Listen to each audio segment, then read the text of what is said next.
Reporting, but back to our breaking news now at 5 as we learn more about a police shooting. Metro Police are holding a briefing right now. Let's listen in. And pointing firearms at a resident. Officers responded to the area. At the same time, another resident in the 3900 block of Broadway Street called 911, stating that the suspect was on the porch of their residence. That caller also said that the suspect had a gun and put it in her face. That caller said she did not know who this individual was. Minutes later, officers came into contact with the suspect on the porch of that house in the 3900 block of North Broadway. An eyewitness in a different area of that block told detectives that they saw the suspect point the firearm at the officers, which led to the officer-involved shooting. Arriving officers provided medical aid to the suspects until medics arrived. EMS transported the individual to Methodist Hospital, where he later passed away. 2 IMPD officers discharged their weapons, striking the individual. No officers or uninvolved citizens or community members were injured as a result of this incident. Detectives did locate a firearm on the porch steps, and that firearm may have been damaged during the encounter with the officers. The officers were equipped with body-worn cameras. At least one of the officers had their body-worn camera activated at the time of the incident. The Indianapolis-Marion County Forensic Services Agency responded to identify and collect potential forensic evidence. The Marion County Prosecutor's Office had a representative on the scene to assist in the investigation. The Marion County Coroner's Office will conduct an autopsy to determine the exact manner and cause of death and make the decedent's name known to the next of kin and the community.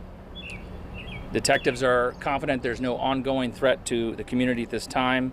It's being investigated by the IMPD Critical Incident Response Team, who will conduct the criminal investigation.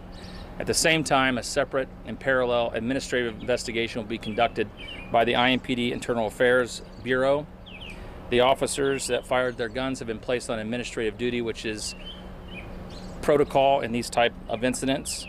At the end of the criminal proceedings, the majority Civilian Use of Force Review Board will review the incident and make a recommendation to myself as to whether or not the officer's actions were in compliance with policy and training.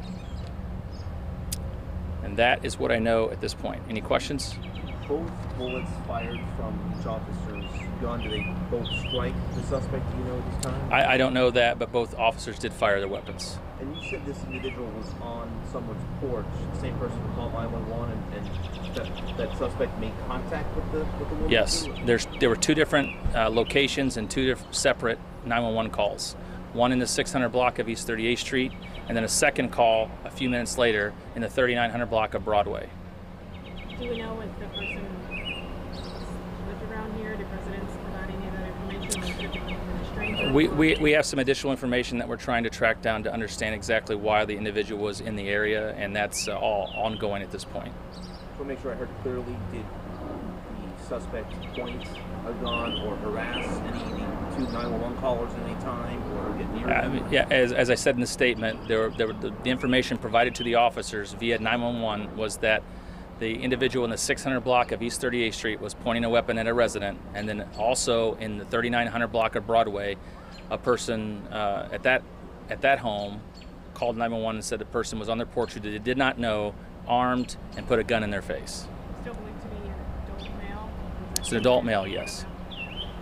Obviously, it's unfortunate for everybody involved when something like this happens. It's, I believe, the 4th fatal officer-involved shooting so far for 2024.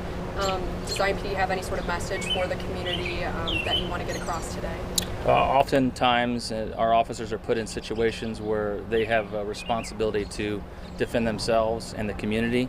Each one of these incidents has its own set of facts and circumstances to it. That's why we have investigations, criminal and administrative, to find out what exactly happened and what could have been done differently, if anything could have been done differently. But each of the incidents that have occurred this year involved people that were armed with a firearm. So that's dangerous for our officers, and we'll investigate and we'll go through the process that we have in place that was built with the community, and we'll understand what the facts are and go from there. Okay, you're watching a live briefing by IMPD Chief Chris Bailey. Significant that the chief is giving this briefing himself out there at the scene, a neighborhood not far from the state fairgrounds, where officers were called earlier today with a suspect who was pointing a gun and threatening people in those neighborhoods. You heard Chief Bailey talk about 2 specific calls to 911. He said that 2 officers opened fire when that suspect pointed his weapon at those officers, according to IMPD. Unclear as to whether or not one or both of those officers were responsible for shooting and ultimately killing that suspect. Again, we're following the latest on this latest officer-involved shooting. Worth noting, IMPD has actually engaged with a third party to investigate the number of IMPD shootings involving officers in recent months. CBS 4 will continue to bring you updates on this particular case as they come in, and you can always find the latest information online at cbs4indy.com.